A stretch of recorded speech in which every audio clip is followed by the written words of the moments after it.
10 primeiros dias de gestão do governo Bolsonaro.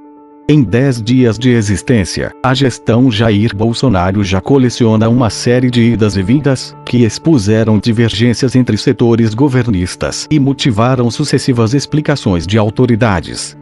Na segunda-feira, ao comentar desentendimentos entre Bolsonaro e sua equipe econômica, o ministro do Gabinete de Segurança Institucional, General Augusto Heleno, afirmou que os desencontros são comuns em inícios de governo. Tem muita coisa, o peso em cima das costas do presidente é muito grande e ele acaba ouvindo muita coisa sem ter tempo nem de conferir se o que ele ouviu 5 minutos depois estava lendo de novo, disse. A BBC News Brasil cita abaixo 8 recuos e ruídos neste começo de gestão.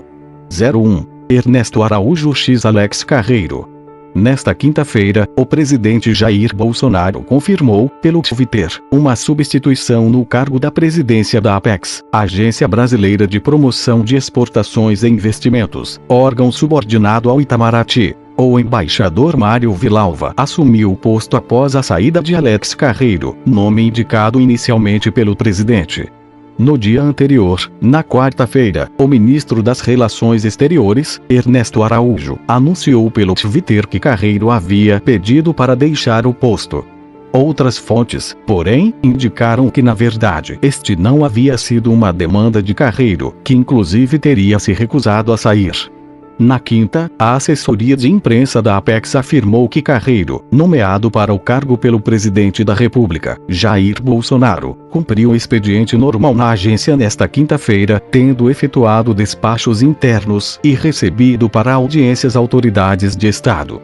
Mas o tweet de Bolsonaro mostrou que Araújo venceu a queda de braço, motivada, segundo relatos, pela pressão de diplomatas, que teriam se chocado com a falta de experiência de Carreiro e o fato de que ele não sabia falar inglês. 02. Teoria da evolução e criacionismo.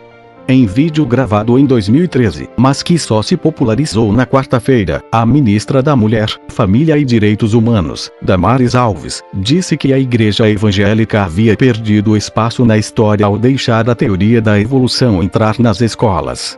A Igreja Evangélica deixou a ciência para lá e vamos deixar a ciência sozinha, caminhando sozinha.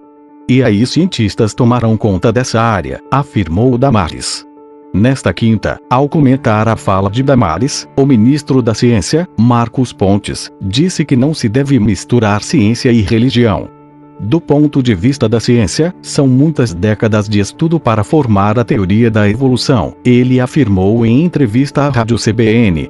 Após a repercussão do vídeo, a pasta chefiada por Damares divulgou uma nota dizendo que a declaração da ministra ocorreu no contexto de uma exposição teológica que não tem qualquer relação com as políticas públicas que serão fomentadas.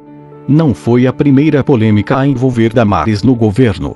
Logo após sua posse, ela foi gravada em outro vídeo, dizendo que estava sendo inaugurada uma nova era no país, na qual menino veste azul e menina veste rosa. Diante da repercussão, ela afirmou que havia feito uma metáfora contra a ideologia de gênero. 03. Aumento do BIOF. Na sexta-feira passada, horas após Bolsonaro anunciar que havia assinado um decreto para elevar o imposto sobre operações financeiras, (PIOF), o secretário especial da Receita, Marco Sintra, o desmentiu. Bolsonaro disse que o aumento do IOF buscaria cobrir o rombo causado pela extensão de benefícios fiscais à SUBAM, Superintendência de Desenvolvimento da Amazônia, e à SUDENE, Superintendência de Desenvolvimento do Nordeste. Mas Sintra afirmou que o presidente havia cometido uma confusão. Ele não assinou nada. Ele sancionou o projeto de benefício e assinou um decreto limitando o usufruto desse benefício à existência dos recursos orçamentários, disse o secretário. 04. Base americana no Brasil. Na semana passada, em entrevista ao SBT, Bolsonaro afirmou que o Brasil poderia abrigar uma base militar americana no futuro. 05. Livros didáticos. No dia 2 de janeiro, o governo publicou um edital do Programa Nacional do Livro Didático, PNLD, 2020, documento que serve de referência para editoras de obras didáticas.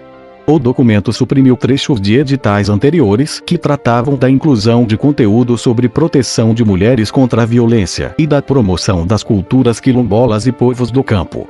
O novo edital também eliminava a exigência de referências bibliográficas nos livros. Na quarta-feira, o Ministério da Educação informou que a versão do edital seria suspensa.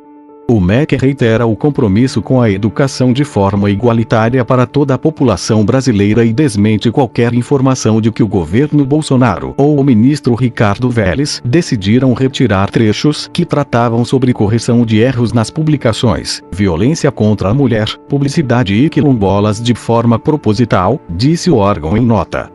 Segundo o MEC, as alterações no edital haviam sido promovidas pela gestão Michel Temer, informação que foi negada pelo antecessor de Vélez na pasta, Rocieli Soares Silva. 06. Reforma agrária.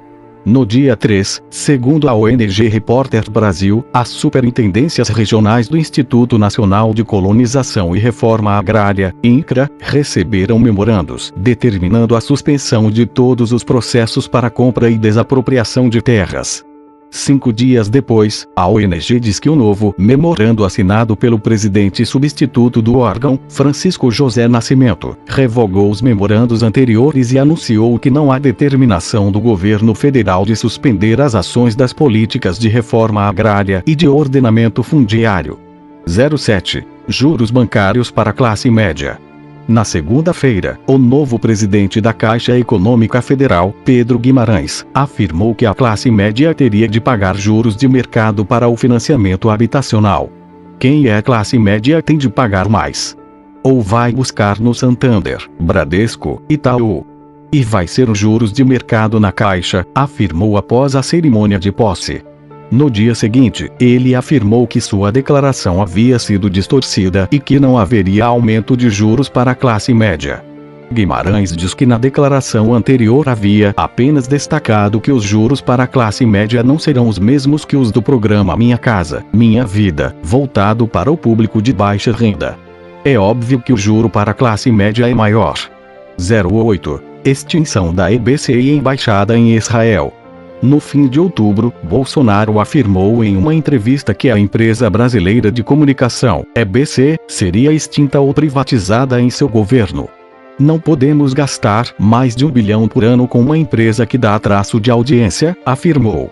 Nesta quinta-feira, porém, o ministro da Secretaria de Governo, General Santos Cruz, afirmou que a empresa passaria por uma racionalização, mas não seria extinta. Na semana passada, Santos Cruz já havia feito ponderações em relação a outra promessa de Bolsonaro, transferir a embaixada brasileira em Israel de Tel Aviv para Jerusalém, medida defendida entre muitos líderes e eleitores evangélicos. Em entrevista à BBC News Brasil no dia 4, o ministro disse achar que eles, evangélicos, vão ficar na esperança. Porque uma coisa é você dizer que tem intenção, outra coisa é você concretizar. Para sair de uma ideia para a vida real, você tem uma série de outras considerações de ordem prática, afirmou. Fonte BBC News Brasil. Não se esqueça de se inscrever no nosso canal para ficar sempre atualizado.